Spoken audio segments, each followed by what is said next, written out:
angels, ghosts, and Bigfoot. Oh my. It's just another night for Supernatural Girls. Real stories, real answers to life's biggest supernatural mysteries. And now for another exciting interview with paranormal experts from this world and others.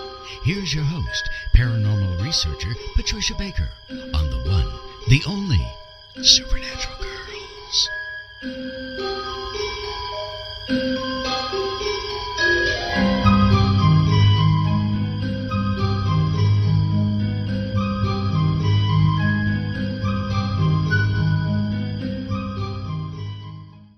Welcome back, everyone, to another exciting episode of Supernatural Girls Radio.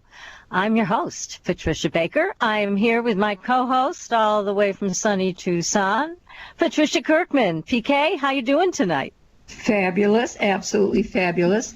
We both have almost identical weather. How about that for a change? I love it. I love it. I am basking in 80-degree temperatures. I couldn't be happier.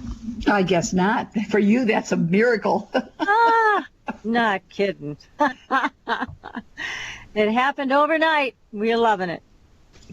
And enjoy so tell me, what is going on with the numbers? We've got some crazy stuff, but you know what? Before we even go there, I should tell everybody, because we've been having a lot of questions about how to watch us as we talk with each other and our guests. Good. And this is how to do it. If you want to see us, you go to irnchat.com. That's irnchat.com. And when you get there, go to the menu and click on Tube, T-U-B-E. You'll be able to see us. How about it? You'll be able to see PK in Tucson, me in the Berkshires, and hopefully soon our guest, who is the alien Lost hunter. In space. Yeah, we've been trying to get him on the air with us, and have a bit of a challenge, but we've got a great producer, Joe Champion, and he is going to work it out. So Derrel Sims is an alien hunter. Oh, my God. We got so much to talk about with him tonight. Can't wait to get him on. That is for sure. I can't believe his adventures. Woo! I know. 38 years or some odd years of that. Wow. He's got a lot to tell us. A lot. So tell us about numbers, PK. What's happening? The world is still here. Well, so yes. That's good. In spite of us, not because of sometimes. I know. Thank God. But yeah, I think one of the things that we need to look at this month is that it is a 6 universal month. That being said, it's all about home, family, neighbors, wanting everything to be perfect. Well, as we well know, that's not the name of the game, but that's what we'd like to have happen. So get involved with things going on in your community, because this is a perfect time to do so. Look at what's available to you when it comes to alternatives, alternative medicine, alternative thought functions, alternatives making way for new things to take place. But unless asked for advice, please do yourself a favor and zip it, because unasked for advice is going to blow up in the face of the one that does it. And we don't want anybody being bruised and hurt out there. We have some nice things to happen.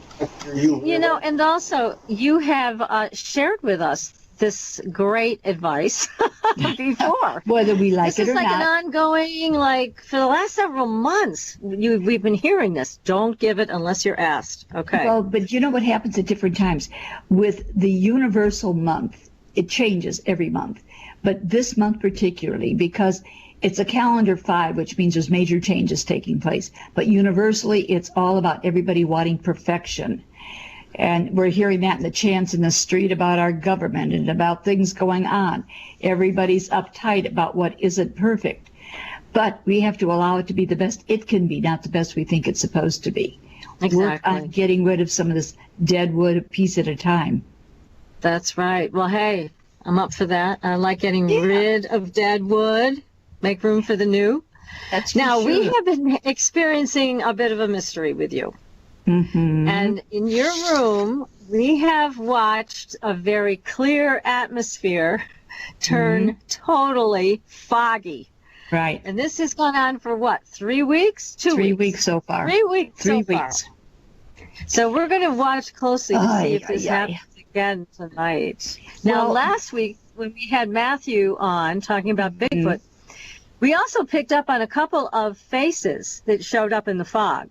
Right. Remember that? And one of them looked Yes. like Bigfoot. And so that was on your Facebook page and mine. If anybody wants to take a look, go look at that Facebook page, Supernatural Girls on Facebook. It's pretty amazing. So I it's think one of the exciting things to that see. are strange about this is when we watched the fog coming in, the first time it happened, I looked outside and it was clear. I looked at my back of my room. The room is totally clear. It's only on the screen that it's showing it as fog. And That is so weird. so I have a shaman sitting here who's going to see what's going on if he can pick up anything from it that way. Well, we're going to expect a full report later on after the show's over, and we'll be happy to share that with our audience because it is a very strange phenomenon. And in my room, there wasn't too much going on in terms of phenomenon. It was the week before that Right. we had, I believe, the three little aliens sitting behind me. So now that we're talking about aliens again tonight, we'll see what happens. But last week when we were talking about Bigfoot, now remember Dr. J was talking Right. about how the Bigfoot called out his name. Right. And he played that audio for us. And you could clearly hear the Bigfoot saying, Matt, Matt, Matt. Exactly. It It's was strange. crazy. Now, for our little newscast tonight, we have a story from Malaysia. And in this story, what has happened is people heard their names being called. Residents of a village in the Bachak district on the peninsular side of the country. They reported seeing two large hairy creatures that talk and actually address them by name. The creatures are 6 feet tall, and the reports refer to them as Bigfoot. Are they Sasquatch, Yeti? What are they? I think they're Bigfoot. And certainly hearing from Dr. J last week about his name being called, I totally think that they can call somebody's name. And so these medical personnel heard this from this 50-year-old person who was there living in her mother's house, her late mother's house, when she claimed she was approached by two of the creatures that appeared to have come down from a tree in the backyard. And unfortunately, they seemed to have other things on their mind other than just talking to her. They wanted to be close to her, and she was not interested, and she wanted to get away from those things. So I guess she was kind of afraid, but it's very interesting based on what we heard last week. I mean, this is what Dr. J said. Now, Dr. J has no fear No, he does not. of the Bigfoot, no. But this is something that I kind of chuckled at a little bit because the 6 month is about relationships, partnerships, and Bigfoot wants a relationship in a they 6 certainly months. did. Yes. I mean, what's the big deal? Why couldn't she be their friends? You know, they weren't asking for anything more. So I know. So that was quite an adventure over there in Malaysia. Very, very interesting story. Definitely that. So, yeah, so tonight, as soon as I hear from Joe, we will get, and I see we may have a message right here from Joe. I'm going to open this up so we can see. He's on, he's ready to talk, and we will have to ask him to lean in closely to his mic so we can hear him. All right, well, I'm going to talk a little bit about our illustrious guest. Now, we have been really wanting to talk to Derrel for some time, right? That's for sure. Because he has had years of investigations behind him. Now, I'm going to introduce him to everybody. If you don't know who he is, then I think you've been hiding under a rock, because he's known as the alien hunter, and that was given to him by a journalist, that title. He is the world's leading expert on alien abductions, and his 38-plus years of field research has focused on physical evidence and led to his groundbreaking discoveries of alien implants, alien fluorescence. And as the former military police officer and CIA operative, Derrel has a unique insight to the alien organization, which he believes functions similarly to an intelligence agency. I think he's right. So he is also a compassionate and skilled therapist who has helped hundreds of alien experiencers all over the world come to terms with what they've witnessed. Now, that's our guest for tonight. But before we bring him on, I want to share something that I came across I thought was very appropriate before we bring Derrel onto the show. And it is a quote. It is from Carlos Castaneda's book, The Active Side of Infinity, where his teacher, Don Juan Matus, says something that is, I think, very telling about what is going on in the world today. What he says to Carlos is this: we have a predator that came from the depths of the cosmos and took over the rule of our lives. Human beings are its prisoners. The predator is our Lord and Master. It has rendered us docile, helpless. If we want to protest, it suppresses our protest. If we want to act independently, it demands that we don't do so. Sorcerers believe that the predators have given us our system of beliefs, our ideas of good and evil, our social mores.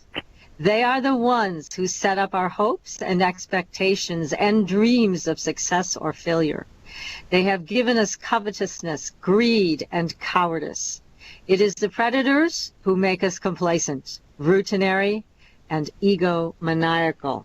So according to Don Juan Matus, we have an unwanted visitor that has pre-programmed us to do what they want us to do.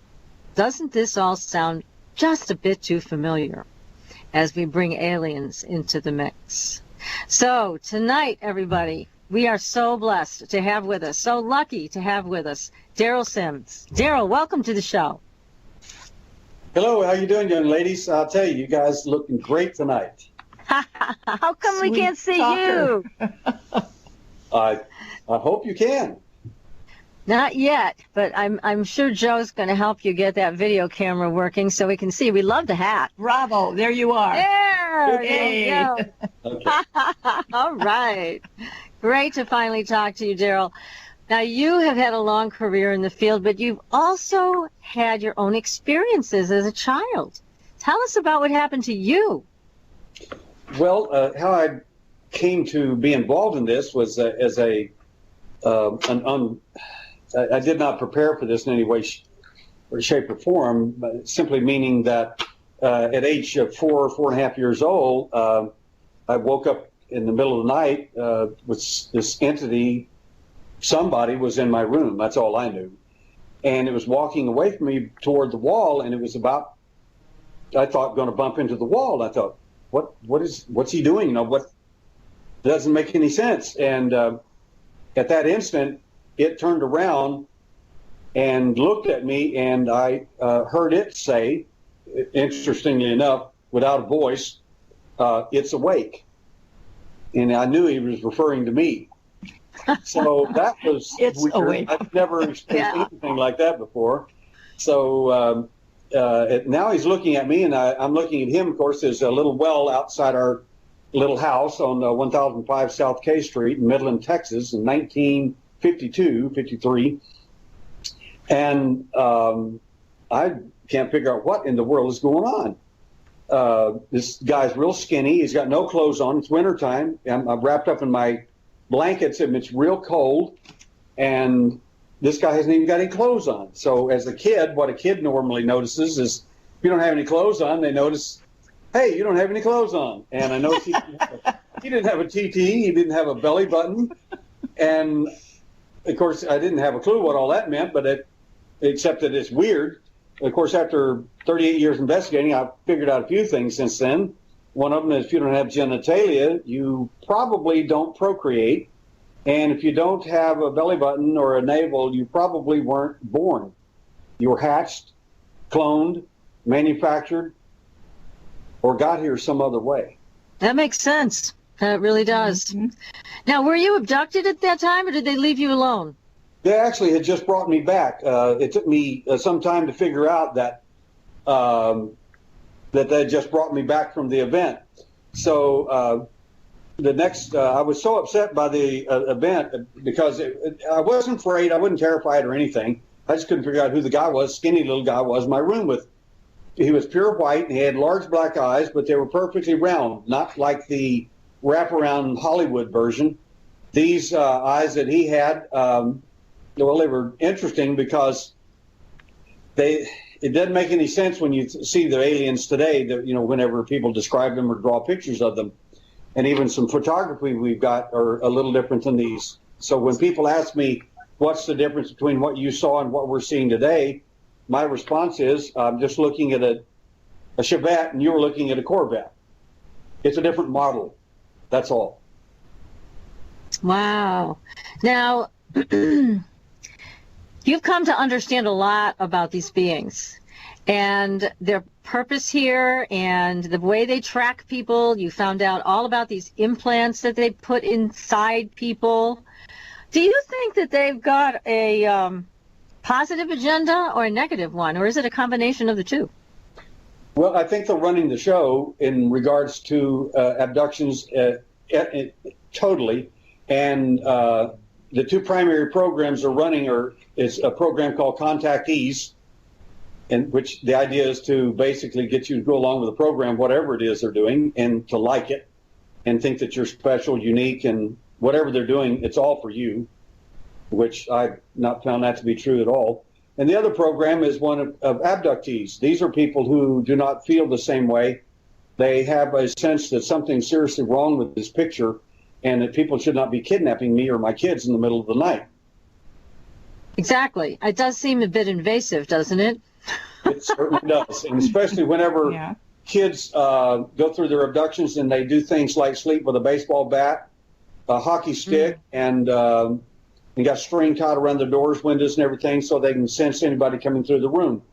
And my own son, in his case, set up a bow and arrow the next night at the door so that it could shoot anybody coming through the door to get him the next night. Oh, great. That's a little dangerous for the family. It is. Goodness.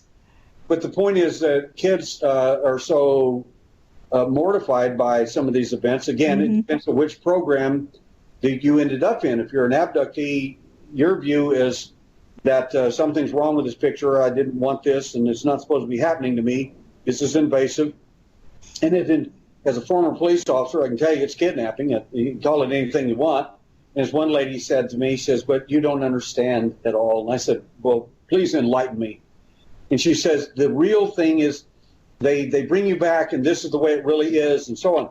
And what I relayed to her is that this is, in a nutshell, it's still kidnapping. And I said, and when I work kidnapping cases and do this sort of thing, I never get people, the moms and dads, coming to me and saying, oh, Mr. Sims, you need to rethink your position. There are good kidnappers and bad kidnappers. And it probably was a good kidnapper that got our child.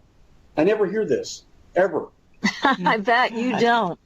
Yeah. Now, you mentioned in one of the speeches I heard you make about this, that they have a way of tracking us, neural pathways that they follow. So once they've got you in their sights, you really aren't free. They come after you.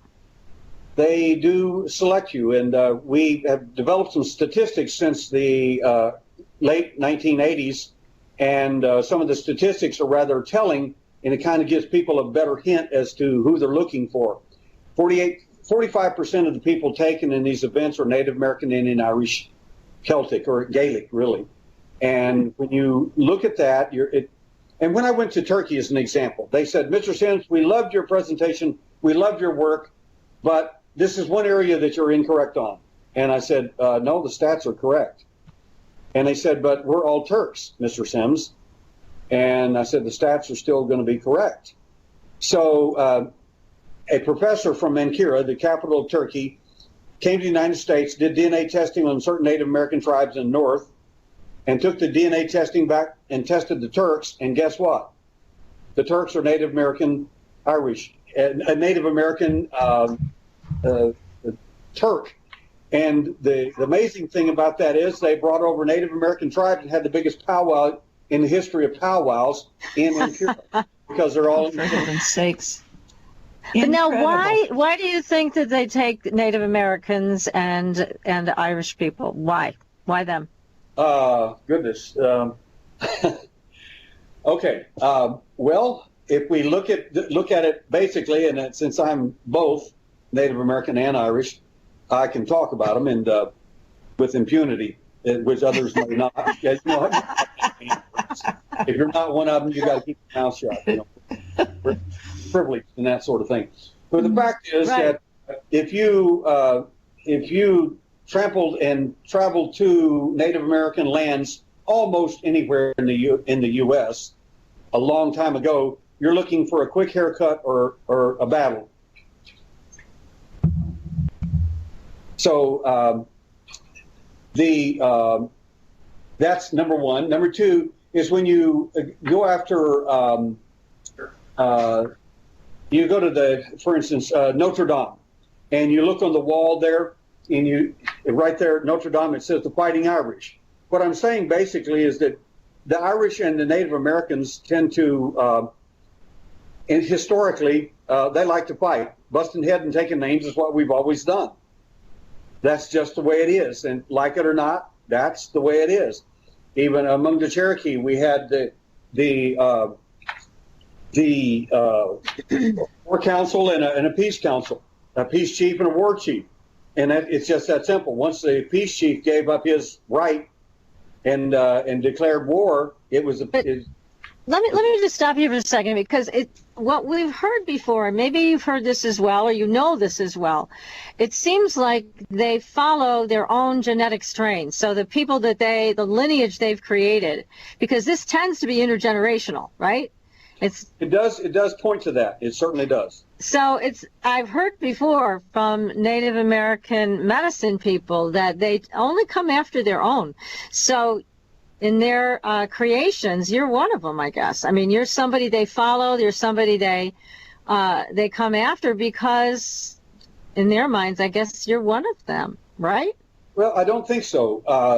The facts are that, in my viewpoint, and it's this will be a totally different spin on a lot of people's thinking tonight, I think. My suggestion is that, now I've done a lot of work in this area, that the alien, as we envision it, I call them the 7 models, because that's what they really are. They're not aliens. They're 7 models that somebody's made, hatched, cloned, or manufactured to interact with mankind to convince us that these guys are from some other planet. But when you look at the DNA, for instance, when you look at the Nordic alien, so to speak, he's human. You're probably not going to find a lot of humans on planet Venus. Probably not. So where would you get DNA to construct a human alien DNA? Well, probably from planet Earth. Where would you get DNA for let's say, a praying mantis? Probably not on Jupiter. Planet Earth is the place. And every one of these entities, including Bigfoot, which now they have decided from DNA testing is actually simian or ape-like creature, and modern woman. Now, how did modern woman get in the picture? My point is that somebody is doing their DNA work and have been doing this for some time, probably not in the millions of years, but probably in the last 7,000 to 10,000 years. And they've been doing this for a while and introducing these quote-unquote alien species to us as if they, in fact, are from another planet and they made us, they created us. And fact is, they didn't. Somebody made, hatched, cloned, or manufactured them. Okay, but there is then what you're saying, there's a lot of genetic experiments going on and that are creating the life forms that we see here today, whether they be human or something like Bigfoot or maybe, who knows, maybe even Dogman. We've heard about Dogman too. So it just seems like they are running the show. They have the lid on this. The government covers it up. You were a CIA operative, so tell us about that. I mean, the government is keeping a lid on this as best they can, even in the internet age. Well, the government has done this, and to be sure, to in case there's a member or two of your audience that don't know this, when we say the government, realistically, we're speaking of a cabal inside the government in its interagency, of course, and it involves Office of Naval Investigations, the Central Intelligence Agency, and several other groups as well. And some of these other agencies like NSA and so on are more like database places where they get more of their information. DSP satellites is a good example. The point is that the government per se doesn't have a clue about anything. The government it collects taxes and passes laws. That's about Your all. honesty is overwhelming. That's true. Oh, wow. That is true. Yes, we know. So this is a whole separate gig that's going on, and I would imagine there's a lot of our tax dollars being funneled into these black op projects and things like that we'll never hear about and never see the light of day. So who's benefiting from that? Us, kind of, in a way. I think, and I'm hoping this is the case. I think ultimately we will benefit the American people and hopefully others in the world, because the intelligence boys have found things that are quite disturbing out there, and my hope is that they're using those black budgets for something besides just stealing technology. The second thing is that it obviously benefits the intelligence people. That particular breakaway space agency, that is all their own. That nothing you're ever going to know about, nothing I'm going to sit around and know about. Exactly. So they're still working hard to cover everything up, but the internet is overwhelming with information. Some of it's disinformation, some of it's people making things up. And I know you've had experiences with people sending you photographs and you know they've been photoshopped. But then you also have had the experience of people sending you information and it's real. So the government must be having its hands full trying to control all of this information overload. I would suspect that at least half their budget is the security aspect of it. Hiding. No kidding. Wow. Hiding. Wow. Amazing.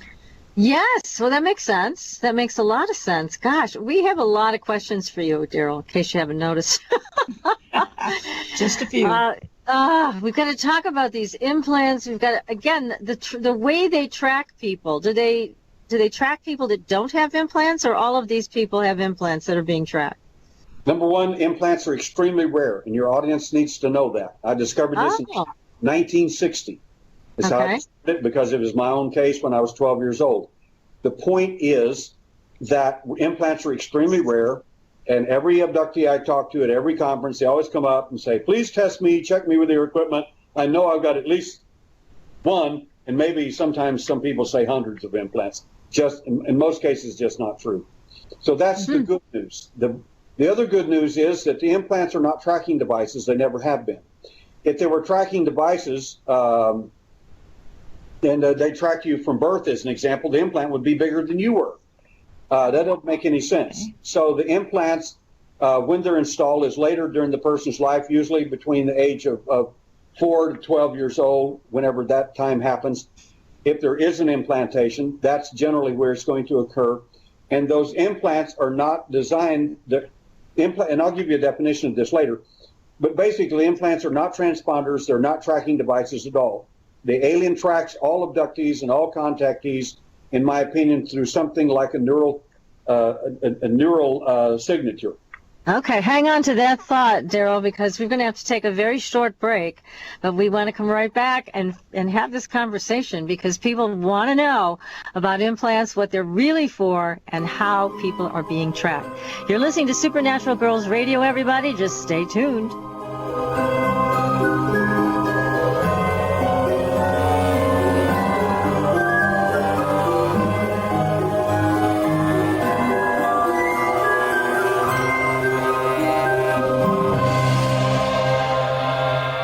Listening to IRN, the Inception Radio Network, Chicago, Illinois.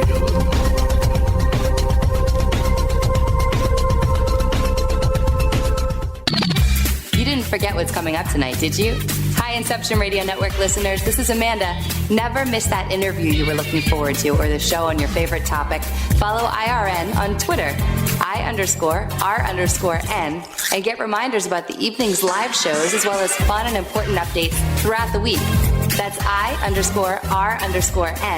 and never miss a great show again. Do you want more out of life? CreativeStrength.us can help you turn your dreams into a reality. Do you suffer from common health issues or stress? Are you sick of living day after day in pain and anxiety? Have you tried traditional methods but see no results? If you answered yes to any of these questions, then the 15-day Scalar Energy Healing free trial is perfect for you. When you sign up for the Scalar Energy free trial, you'll get 3 free treatments: a pathogenic cleanse, nutrient therapy, and chakra balance for every day of the 15-day trial.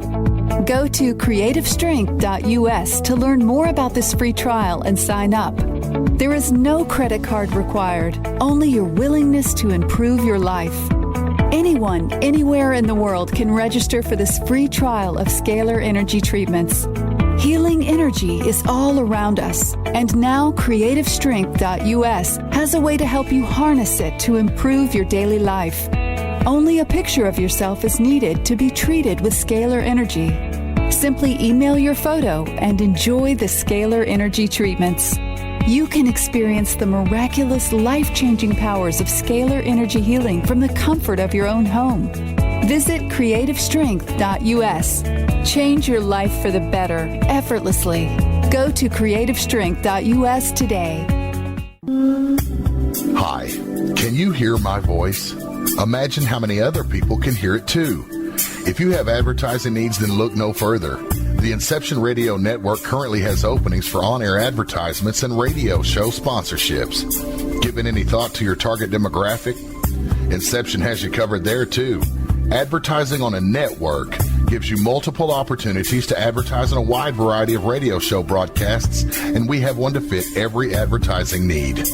You know, in recent years, internet radio has exhibited a phenomenal listener growth. An Arbitron Edison survey shows that online radio boosts at least 33 million unique visitors each week and 54 million each month. And that number amazingly continues to grow. And these listeners are a part of many businesses' core demographics. And surveys have shown that internet radio listeners are far more likely than regular radio listeners to spend money on a whole range of activities. You know, internet listeners vote, they dine out and eat fast food, and they grab a cup of coffee. And here's the interesting one. They buy items online at a much higher rate than all other market segments combined. Internet radio also enables businesses to connect with consumers during work hours, where increasingly more lifestyle decisions are being made. Advertise with the best. The Inception Radio Network offers competitive advertising rates to fit just about anyone's advertising budget. Stop by today at www.inceptionradionetwork.com or call us toll-free at 1-888-919-2355. Get the word out. Get results with the Inception Radio Network. Are you a fan of Inception Radio Network? Do you reckon it's the best alternative talk radio station on the planet? Well, if you do, head to facebook.com/Inception Radio Network and like the page. Tell your friends, spread the word, and keep listening to the best. Hello, Inception Radio Network listeners. This is Amanda. Remember, you can take your Inception radio shows on the go.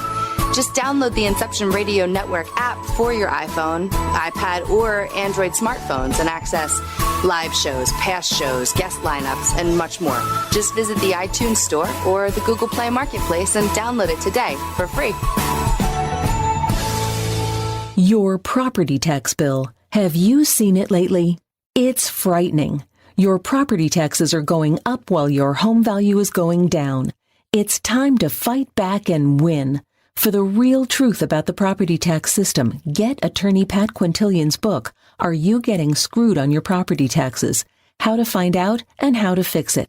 Attorney Quintilian answers all your questions and gives you the facts you need to fight a property tax bill that is spiraling out of control.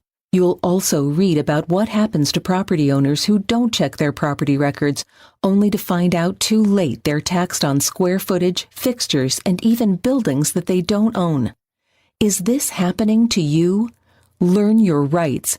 Buy attorney Pat Quintilian's book today. Are You Getting Screwed on Your Property Taxes? How to Find Out and How to Fix It. Available on Amazon.com.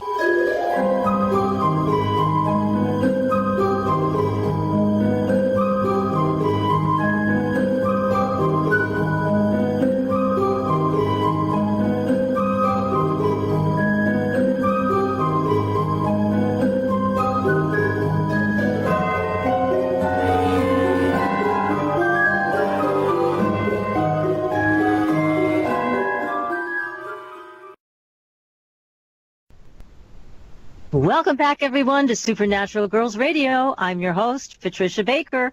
I'm here with my co-host, PK, and our amazing guest tonight, who we've really been looking forward to having on our show, Derrel Sims. Derrel, we've been talking about implants. Now, this is news to me, that implants are not tracking devices. I am shocked. What about you, PK? Are you shocked? Well, I was very startled about it. What are the implants radioactive or anything like that, that even if a person isn't aware of them or that they've been implanted, that others can pick it up?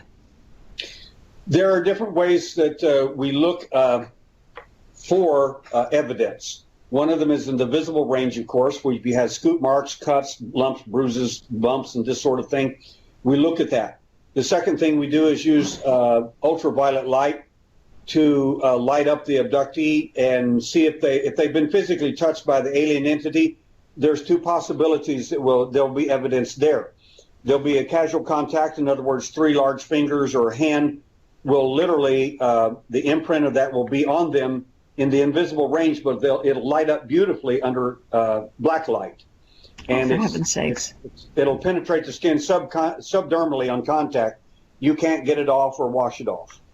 And what purpose do they serve, Derrel? What's the point of these implants? The purpose of implants are multiple, in my opinion.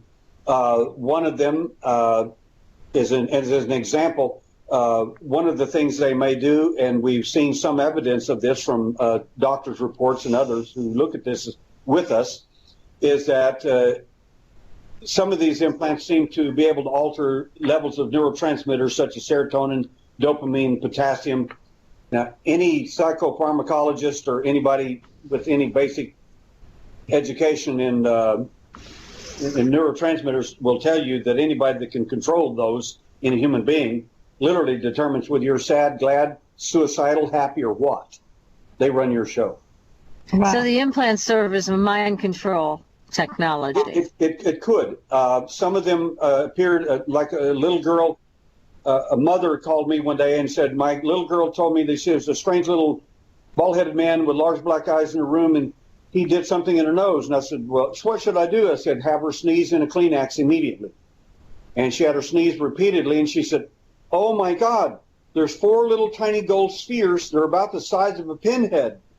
And long story short, I eventually got the 4 spheres and had them looked at by university at York University in Toronto. And what we found there, under the care of a tenured metallurgist, is that the objects were 51% silver and 49% gold. And it looked like a little tiny planet. They're about the size of a pinhead. It's possible that a medication, I don't like the word medication because that's not what they're doing here. Some type of medicative material might have been placed on that, and the little craters would allow more of it to get to last longer, to in effect medicate the individual, if that's what was really happening. But we found 8 of those on that little girl, 4 on 2 different occasions. Oh my gosh! What's a draw for? Why do they choose certain people? Is there a specific draw to certain ones? Is there something about their makeup that makes them the target? Well, I classify objects in 2 ways. One is implants and things that are embedded. There are objects that are embedded in people, and then things that are implanted. Some things that are embedded are not for any discernible real purpose.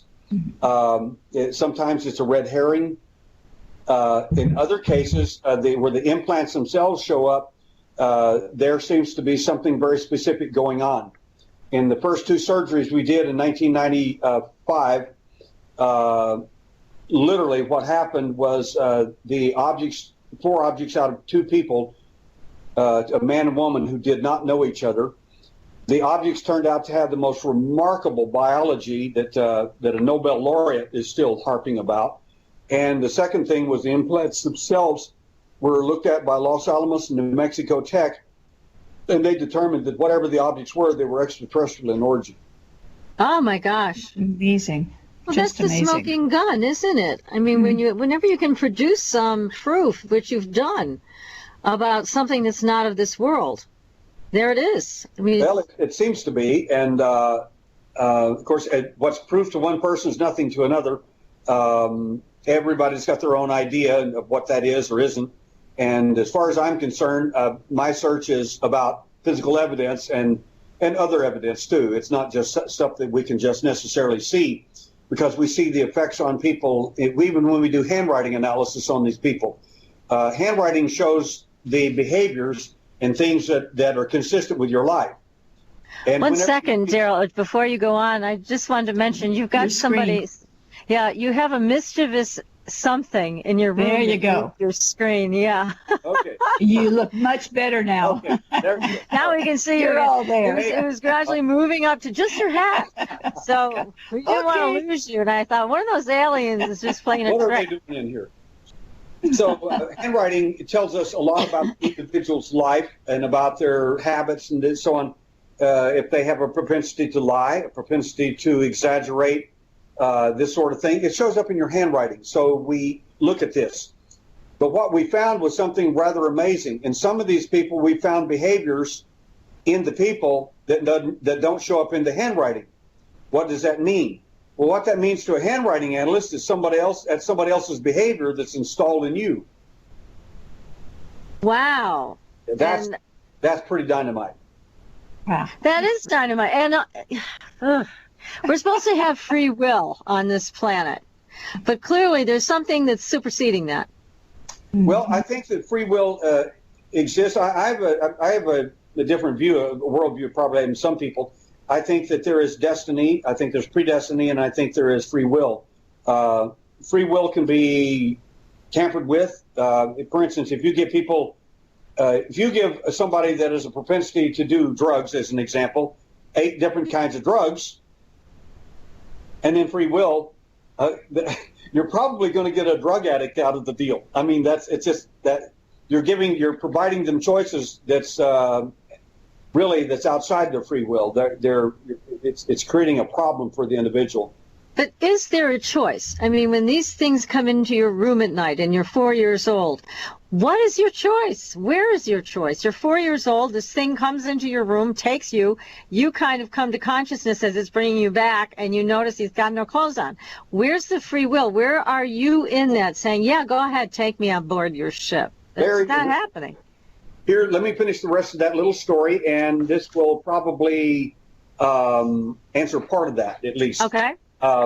When the entity looked at me and made the statement, "It's awake," and I realized he's talking about me, I was not afraid. I was not paralyzed. I was sitting up in bed looking at it. Then all of a sudden, its eyes moved in some particular way, and I don't know what that was.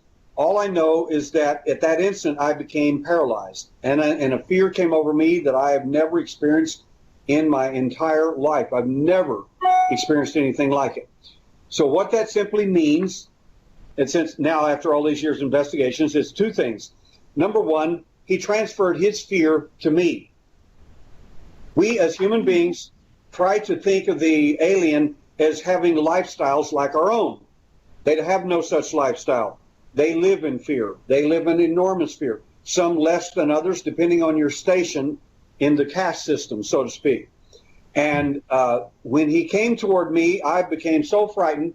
I pushed real hard. I had a little tiny bed, a little cot-like bed, and I pushed it apart from the wall, so it was kind of a V at that point. And I fell with my head hit the floor, and I was wrapped up in my little covers, and he couldn't get to me at that way. So it was the kid's worst nightmare.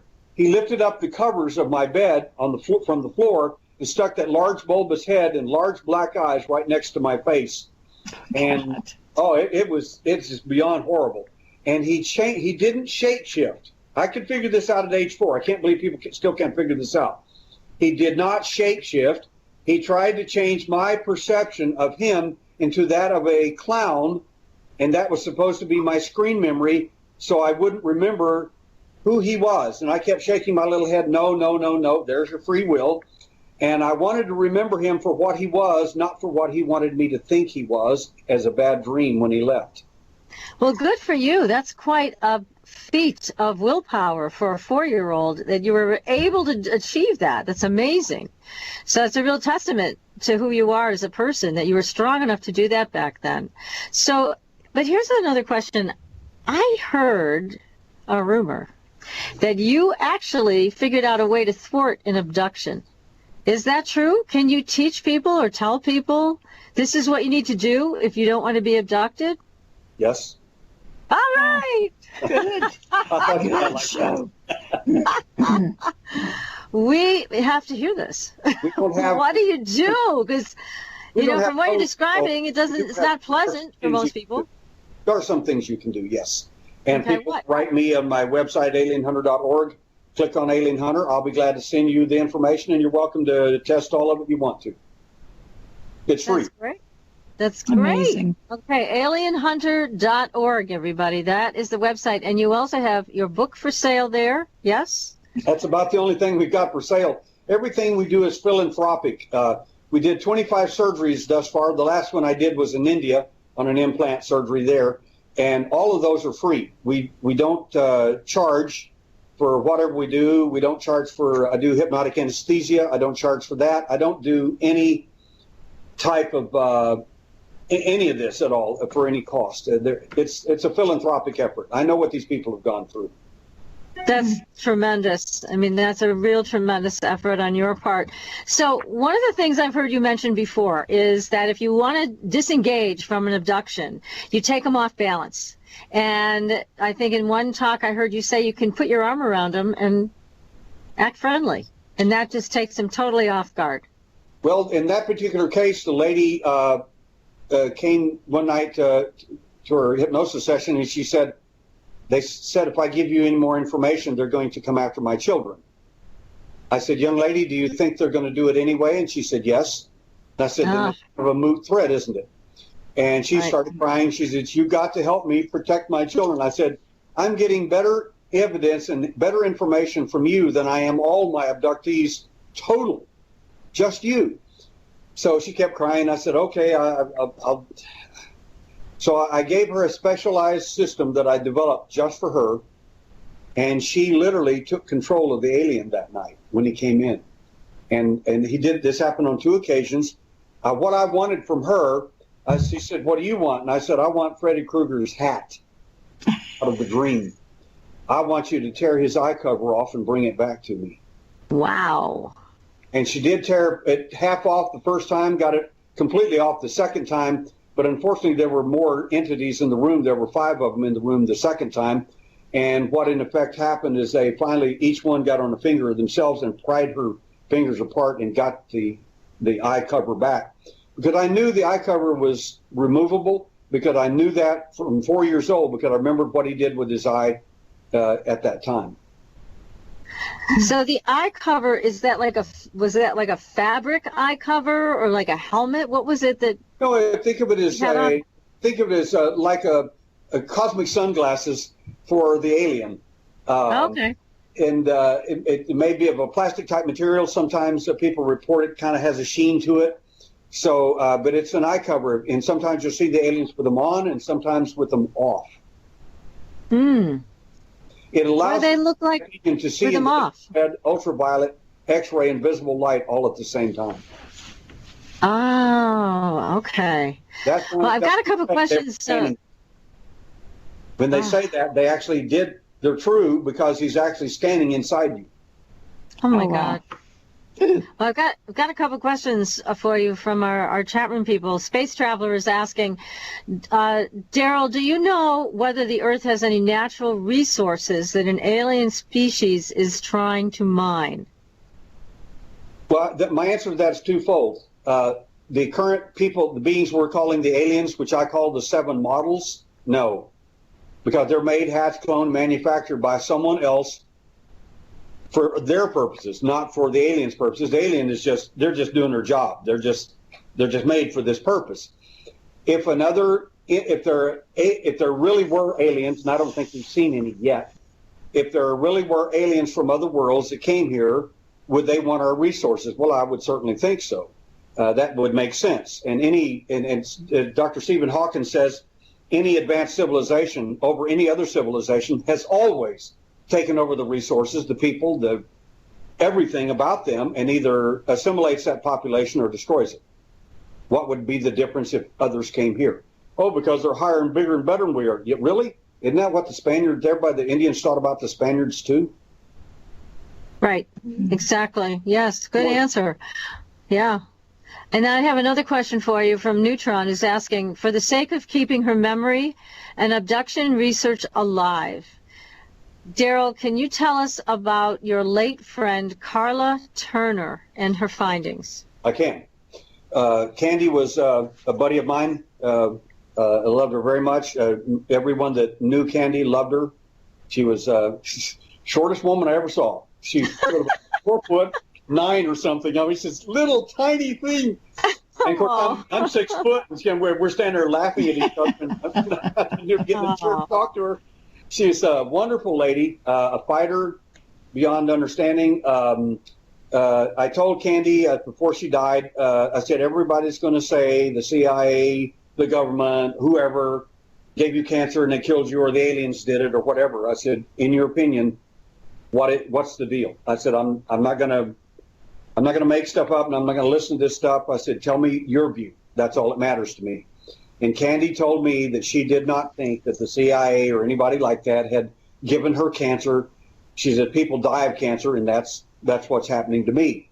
And I said, I understand. And I said, I do know of cases where cancer has been apparently transmitted to abductees and more specifically contactees. And this is horrific. If contactees had a clue, see, contactees, that they had this rose-colored glasses they live by, and I love them. I do. I admire them. But they need to pay attention to the stats, because you can't just use your rose-colored glasses and say everything's fine out there when you're finding people that have been mutilated like cattle. You can't ignore evidence. You can't do that. You just can't do it. No, exactly. Candy was a fighter.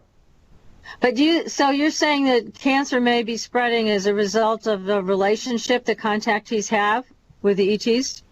I'm saying that many abductees have touched the aliens, as I have, and didn't get cancer or anything else from them. Sometimes they get sick as a result, because I think that's due to their eating habits, and also due to the dirty needles that they may be using on people. So you often will end up suffering flu-like symptoms. They're worse than a junkie. My God. You can't even use clean needles. What the heck's wrong with these aliens? That's terrible. Alien, it's on purpose. Wow. That's awful. Well, when you talk about, again, taking the extraterrestrials or whoever they are, the aliens, by surprise, and doing something they don't expect, and that's how you can, one of the ways you can get control of the situation. Now, I've heard this before, and it's used quite effectively with the Men in Black. Now, have you heard that before, that people can kind of confuse the minds of the Men in Black by answering the questions in a strange way that doesn't make any sense, and so they get confused? I have a funny, fascinating story from a conference I went to up in Sioux Falls. Let's see here. Yes, in Sioux Falls. And while I was there, a lady I spoke to said she was a psychologist on top of that, and she said I was doing a part-time job as a working, just filling out forms and stuff for apartments. And since I walked around the corner, and there's this tall guy in solid black standing there with a long black coat, and it's the strangest looking thing I've ever seen in my life, and I didn't know what to think about it. And she said, I said, well, what did you do? And she said, I had my little clipboard in hand, I shoved it into his chest and said, fill these papers out. He didn't know what to do. He was so stunned, he filled the papers out. And I said, he what? She said, he filled the papers out. I said, oh my God, I'm a handwriting analyst. Give me a copy of the printing. And the lady is gone since then. She's not written back. I don't know where she's at. If she's listening, please send me the handwriting sample. Oh my God. That is a great story. I love that story. Good Lord. Can you imagine that Man in Black, whatever he was, just standing there filling out the paperwork? I love it. I love it. So again, it's best not to follow any orders from them. Time for you to give them some orders. Big difference. Well, there are two kinds of bibs. First is the kind that she ran into, which is the alien version. They are just a transgenic, a human form, a transgenic made for the purpose of, again, cleaning up messes that the alien makes and can't figure out how to fix. So they'll send him to take care of the problem. That's what they do. The second kind is, and I've had encounters with this as well, the second kind is the government MIB. And these people are awful. They know a lot about you, a lot more than, and they're getting, in my opinion, a lot of their information from NSA, no question about it. And they follow these certain abductees, and they've done this with some of my own abductees. It's fairly rare compared to the volume of abductees, but these people, one of them made a super stupid mistake with the last one that he dealt with of one of my abductees. And I asked my abductee, I said, what did he do that was so stupid? He said, he gave me his business card. And I have followed up So on Men in Black have business cards. Oh, my God. I would like to have one of those. and it doesn't say MIB on it. No? What does it say? I could tell you, but I'd have to kill myself. That's great, Derrel. I just wanted to mention, PK, your room's getting foggy now. I know. I saw that. I just looked at David. I just said, it's dark fog. Derrel, this has been happening. I don't know if you've been aware of what we've been going through the last few weeks, 3 weeks in a row. All of a sudden, PK's room gets super foggy. So I don't know if you remember how she looked at the beginning, but if you look at her now, you see there's a level of fog in her room. Yes. So we're going to get to the bottom of that eventually, but it's a really incredible phenomenon. So. Yes, it's very, totally very clear. Interesting. Outside is totally clear. Yeah, so those of you who are listening but you want to see this, go to irnchat.com, click on the menu tab, and then click on Tube, and you'll be able to see what we're talking about. And more importantly, you'll be able to see Derrel's hat that we really love. Yeah, I love his hat. I know. Take an air sample of that room. Yeah. Oh. Yes. Take some air samples. Take some jars. Let them sit open and seal them so they can't, so nothing can escape. And because if that ever disappears, you'll still have the air sample there. Good idea, Derrel. Oh, okay. See, he's a true investigator. He knows exactly what to do. He knows what to do. I just sit here and take pictures. That's all I do. So. I'm sitting in a totally clear room, but everything around me on the screen is foggy. It's very foggy. It's just amazing. Yeah, it's. This is the fourth week that it's done this. Yeah, here we go again, everybody. Well, look, we're going to take a very short commercial break. We're going to watch PK get foggier and foggier, and then we're going to come back, and we're going to talk some more. Yes, with Derrel Sims, Alien Hunter. So you are listening to Supernatural Girls Radio, everybody.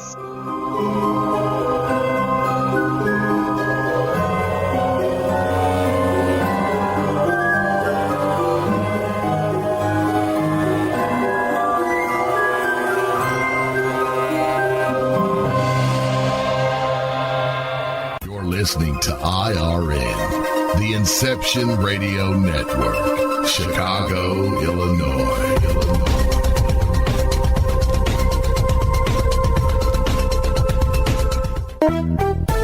Hi, Inception Radio Network listeners. This is Amanda. Just a reminder that Inception Radio Network is on Twitter. Follow us at I_R_N and keep up to date about who's on tonight, what interviews they'll be doing, who's guest spotting, what topics they'll be covering. Tweet to us, tweet about us, retweet topics to your friends, and most importantly, never miss a great show again. That's I_R_N.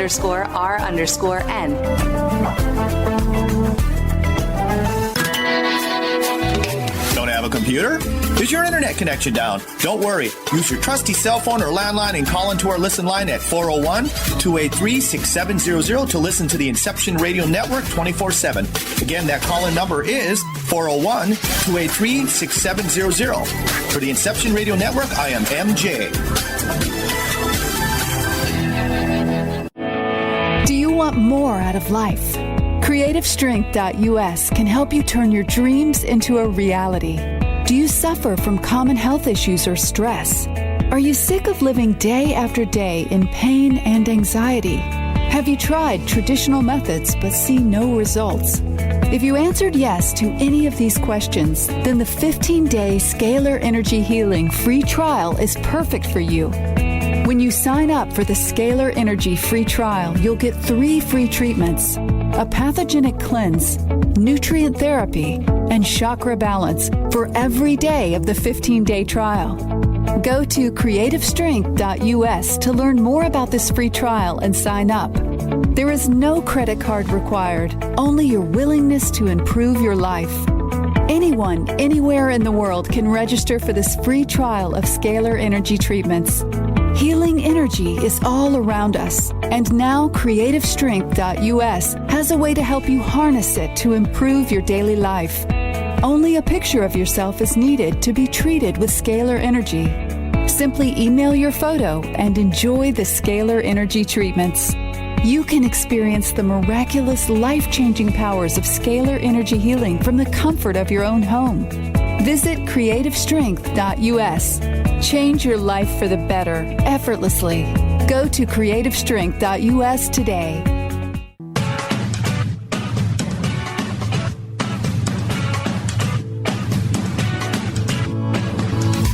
Hello, Inception Radio Network. Would you like your favorite show to be played again live on air?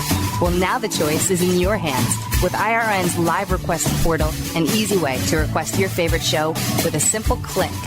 IRN's live request portal now gives you exclusive access to all the shows. How easy is it? Simply type a show name or a guest name, click request, even write a dedication message, and that's it. Try it now. Simply visit InceptionRadioNetwork.com, click on the live request tab under the show menu. Now playing your favorite show is just a mouse click away. Are you a fan of Inception Radio Network? Do you reckon it's the best alternative talk radio station on the planet? Well, if you do, head to facebook.com/Inception Radio Network and like the page. Tell your friends, spread the word, and keep listening to the best.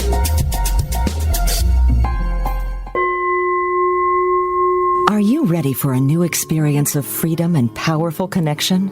Would you like a positive, effortless change in your life? Then come to CosmicFusion.com, where we offer the most advanced energy clearing and expansion techniques in the world, with a quantum vortex energy to activate your divine blueprint and life's purpose.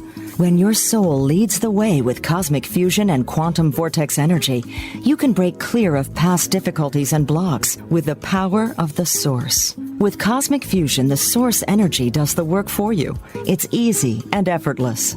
Listen to our free meditation right from our Cosmic Fusion website, the Cosmic Code Meditation. Sign up for one of our interactive webinars today. Come to Cosmic Fusion, www.KOSMICfusion.com, to experience an effortless awakening and transformation. Are you ready for an upgrade? Are you ready for a new experience of living in the fifth dimensional magic and powerful connection? Then visit CosmicFusion.com today. CosmicFusion.com.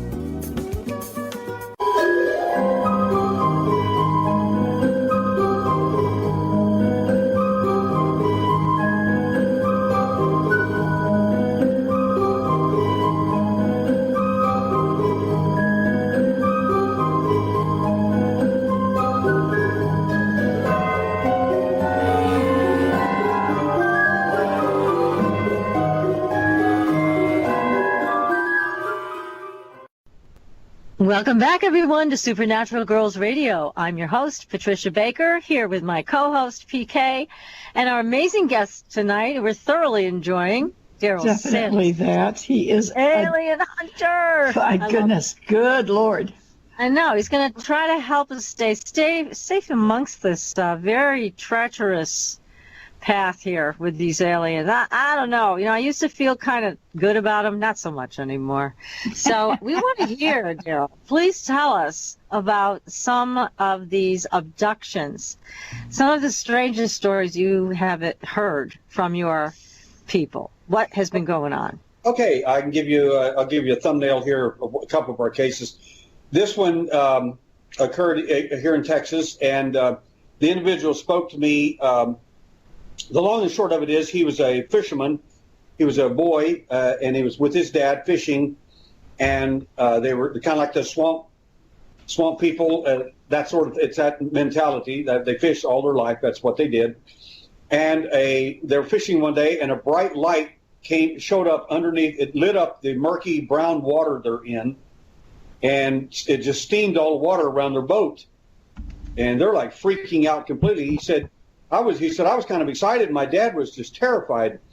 And said then, after a few minutes, he said, whatever it was underneath the boat took off and left a wake as big as a ship. And it went to the horizon, and we never saw it come out of the water. And he said the very first thing my dad did at that time was to put the boat in gear, and got it started. And he said he ran the boat all the way up onto the beach. He said, which my dad would have beaten me senseless if I'd have done anything like that. He never took the boat like that. Never. And then he said, that's how scared. My dad's not afraid of anything, and everybody loved him. He said the bottom line is that we drove as fast as he could in the car, and went and got my uncle. He said they drove all the way back as fast as they could, and he said, and he brought his boat back. He said, and then I said, what was the problem? He said, our aluminum boat was magnetized. Aluminum doesn't magnetize. He said, my dad tried to lift our steel gas can out of there. He said, as strong as he was, he said it took all his strength to get the gas can off the boat. He said they dragged the boat out into the middle of this area of body of water, and they shot holes in it and sank our boat. Oh my gosh! For heaven's sakes! And I said, why is that? He said, because my dad didn't want anybody to ever find the boat, the evidence, or anything about it, and that none of that could have happened. He said, and told me, you didn't see this, none of it happened. Forget it. It never happened. Period. So I talked to the guy, and years later, he told me, and this is going to blow your audience away. Got him on the phone, and I was talking to him, and I said, so how did things go for you in life after that? And he said, well,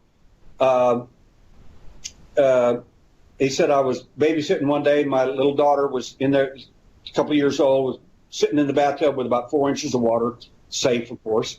He said the phone rang. I ran in, got the phone real quick, talked a couple of minutes, came back in, and my daughter's dead.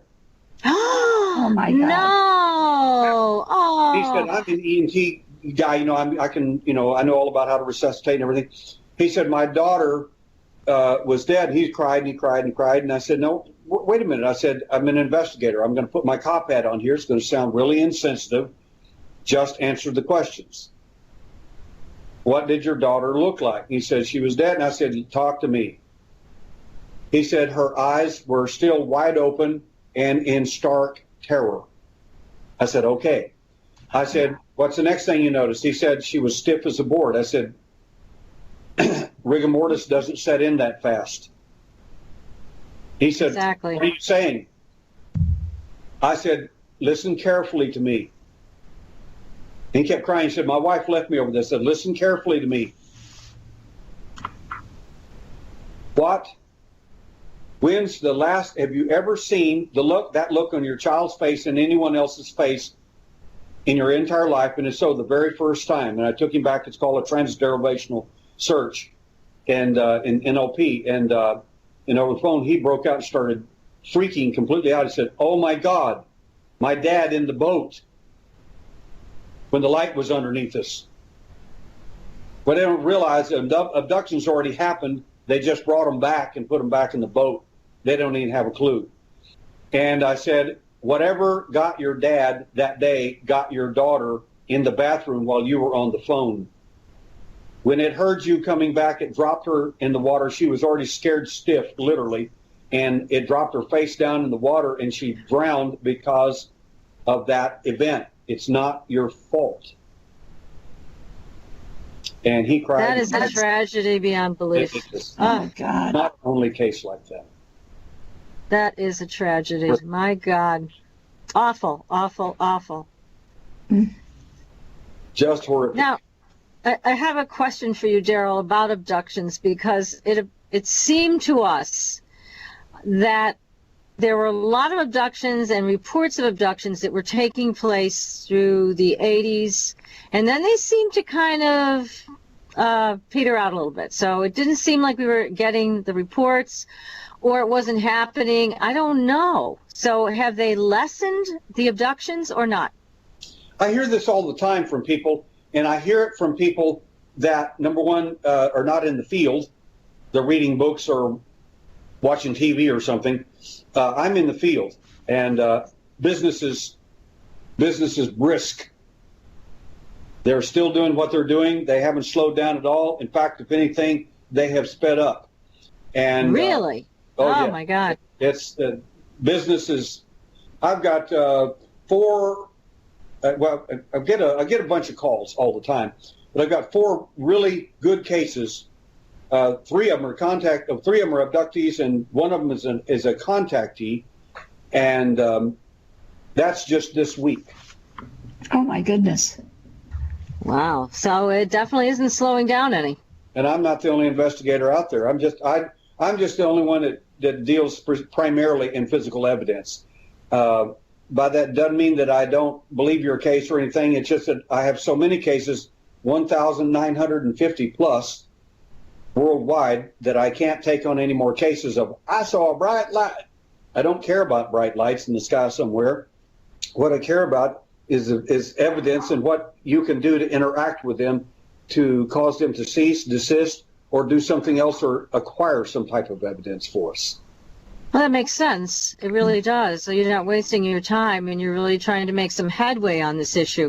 Now, I read something about you were actually in close proximity as an adult to some aliens, and you said you almost had them. They were a couple feet away from you. That is correct. I have an abductee that is an engineer, and he gets abducted every year on vacation. Oh, for heaven's sakes. What a vacation. The Snowmass Wilderness near Gunnison. And so I thought, why waste the opportunity? So I took 7 investigators with me.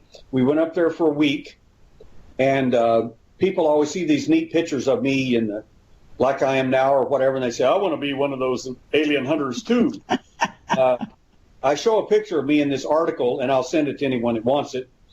It's the article about that whole story, but basically they didn't do anything, and on the last night they showed up. But it was so high up in the bush where we were at, up in the mountains, that it was very difficult for me to breathe well, so I didn't get sleep very much. So I was literally worn out. The point is that on that last night they came, and one of them came outside my tent, and I could see him through the tent, the shadow of him from the light that was on my tent, and I had a large cutco knife. I was going to run through the tent and impale him, and people said, "Oh my God, why would you do that?" And I said, "Because he's just a toaster. They got a million more just like him, and they mean nothing to the program, nothing. They don't care. If they mess up, and they do it a couple of times, they'll just get rid of them. They'll just open the airlock and let them out. You know, they don't care. They don't care. I get that feeling. Nothing to us. It's a totally different scenario. But the bottom line is, several other people had seen or had contact in some way or another with those entities that night. And it was absolutely an amazing story. And I'll send it to anyone who wants. It's free. To anyone who wants to click on alienhunter.org and say, send me the story of the contact that you had with the alien. What I did, though, rather than to try to take him that night physically, I got thinking I could probably do this anytime. I want to see if I can still have contact with them mentally. Is that a skill that I still have? That was really important to me as an investigator, because I hadn't been abducted since I was 17 years old. And so what I did was to see if I could do that, and it worked. And to my shock and amazement, I also, not as an abductee this time, but as a trained observer and a trained investigator, as I got into his headspace, I noticed something really remarkable. Nothing was in there. The only thing that he thinks or does is what he's told, instructed, or trained, or programmed in him. He doesn't have any independent thought. So he's part of a hive or a collective.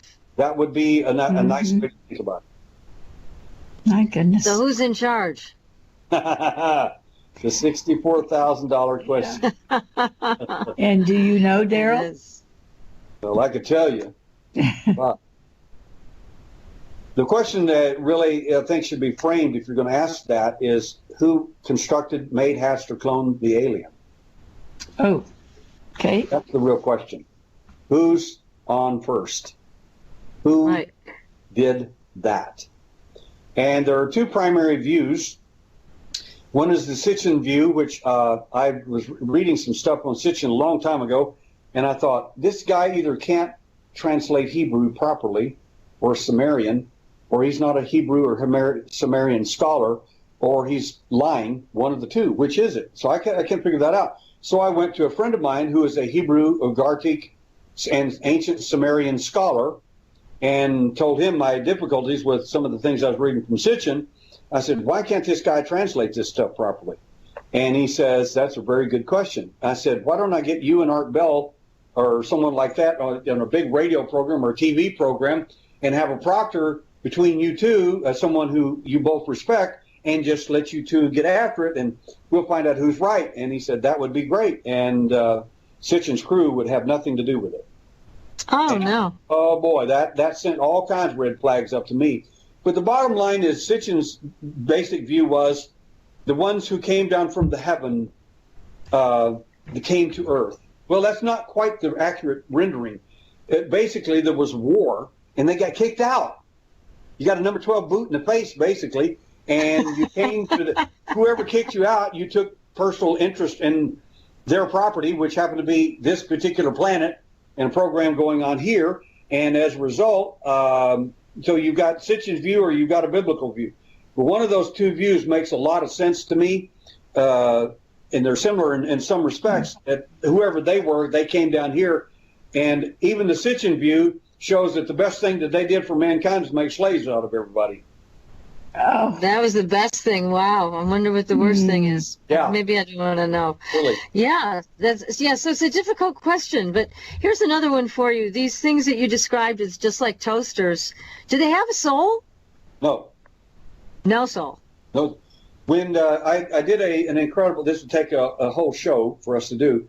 I did an experiment. I'm the alien hunter. I don't have an alien hunter name just because it's a name. It's actually it's not only a noun, it's a verb, and it's an adjective. It describes what I do.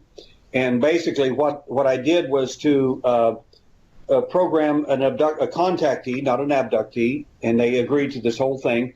And in their next abduction, they got taken, and something remarkable happened. They blurted out this information that I programmed in them that I thought was dangerous to the alien phenomena, if it was real. I found it in another abductee. And long story short is 8 of our people were taken in 2 states and several cities by independent craft to a massive craft, of which we think we have a video of currently. And the craft was approximately 50 miles thick, 600 miles across, located near the moon at the time. Oh, my goodness. Wow. We do have a video that we think is it. The point is that on that craft, 2 highly intelligent beings, not representative of the quote-unquote alien, but the makers, the guys in charge, I call them mid-level management. They said that they've got the seven so-called races of aliens, everybody calls them the races, all 7 standing there scared to death in front of the guy sitting in the big chair. They're really scared. And in the other room is the lady I programmed. They got my senior investigator in one room, and they got her in the other room asking the same primary 3 questions. Number 1 is, why did he do this? And my senior investigator said, I knew it was you. He said, it was because your image came up when he said it. He said, and you didn't tell me that. Why didn't you tell me? I said, you're an abductee. Why would I tell you anything? You're going to tell them everything. He said, of course I did. And I said, like I said, why would I tell you anything? That's what you do. So they asked 3 questions, and these are the big ones. Okay. Why did he do it? And he said, I don't have a clue. And the guy in the chair got really upset when he said that, because when he asks a question, he demands an answer. And it scared everybody there, including the big Nordic. The Nordic was over 6'6", and Dale stands 6'2", and he put his big, beautiful blue eyes right next to Dale's head, eye to eye, forehead to forehead. And he looked back to the big guy sitting in the chair, and he says he doesn't know. And that cooled the guy off when he realized he actually didn't know. The second question he asked, he said, Dale said he produced a holographic image of a brain in front of me. This is really important for your audience. In that holographic brain, he looked at Dale and he says, point to the human soul. Where is it located? They didn't know. That is important. In the other room, the same questions were being asked of the woman, but with one difference. They produced a human brain in front of her on a screen. And he told her to point to the human spirit. Where is it located? They have no idea where the human soul or spirit is located. And that's one of the things they're interested in. The bottom line, whether you think the aliens are here to save the planet, fix the ozone, or whatever you think they're here for, they've come a long, long, long way to get what you have, and they can't do it without separating it from you and it causing death. So they don't get anything. So that's the problem. That's a big problem. They're not interested in your DNA. They've had your DNA for 1,000 years. Doesn't mean a thing. They want our soul. Well, they want to do something with it. Mm-hmm. Well, it's an interesting thing you bring up, because I know, PK, you and I have been talking about the work that George Lugo and I have done looking for the missing people that have been identified by David Paulides. And what we found was exactly that a number of these people were being taken for their souls, and then the bodies are dumped. They're just empty containers when they're done with them. So it's pretty, to me, that is much more frightening than taking a tissue sample, you know? Or people are wanting to make this a quote-unquote physical phenomena.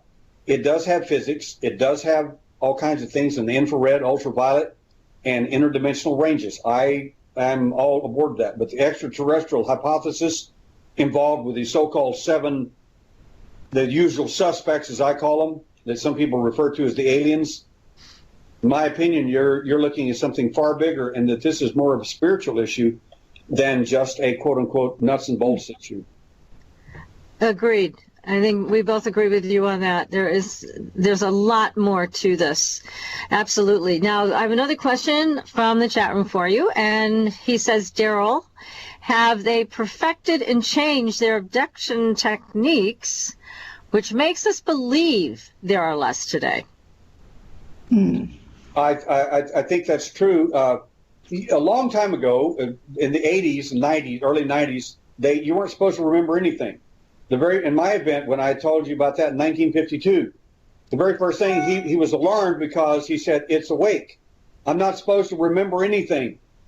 And even when he had to fix the problem, he tried to give me the screen memory of a bad dream of a clown. And many abductees have clown phobias, and they don't know why they have them.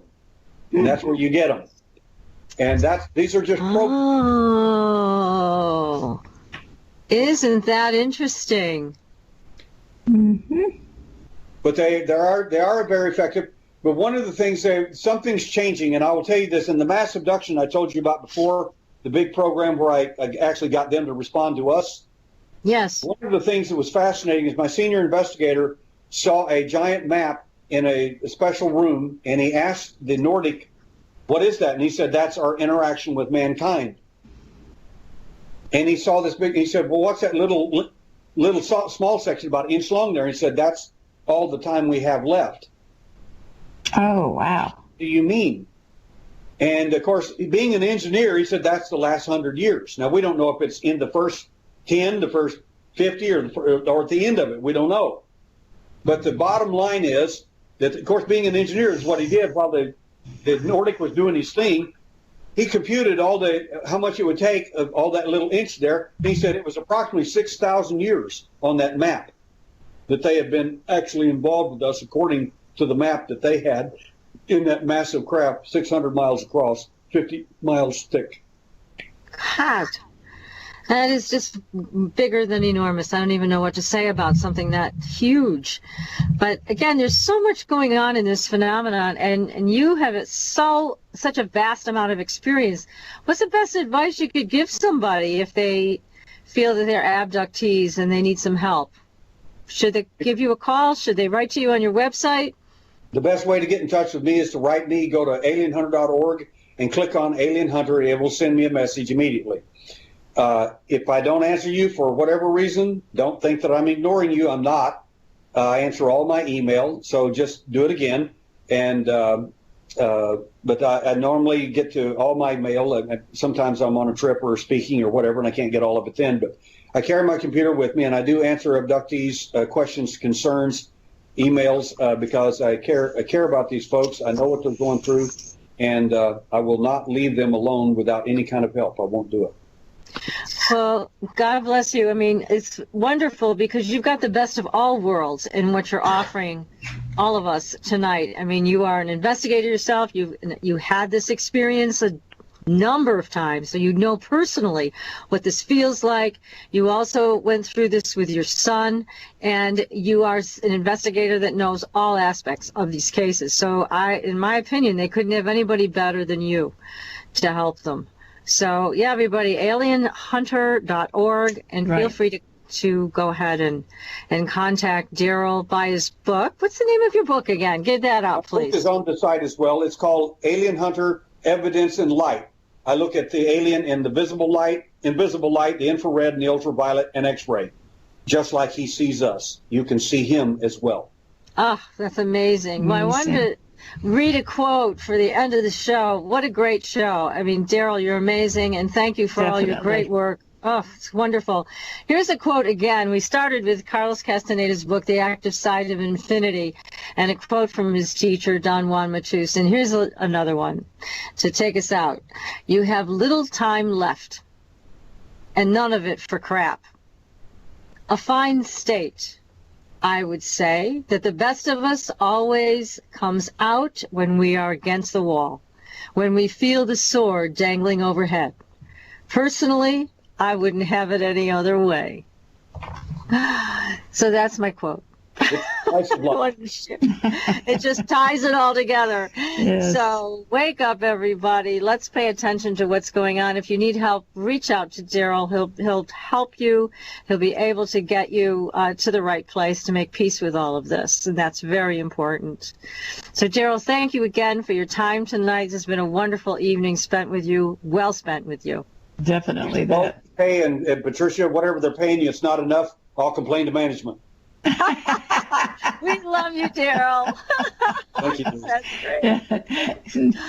Okay, everybody, we'll be back next week. We are talking about forbidden archaeology. We're going to hear how we devolve. How exciting. Until then, we'll see you on the Blue Highway. Good night, everybody. Good night.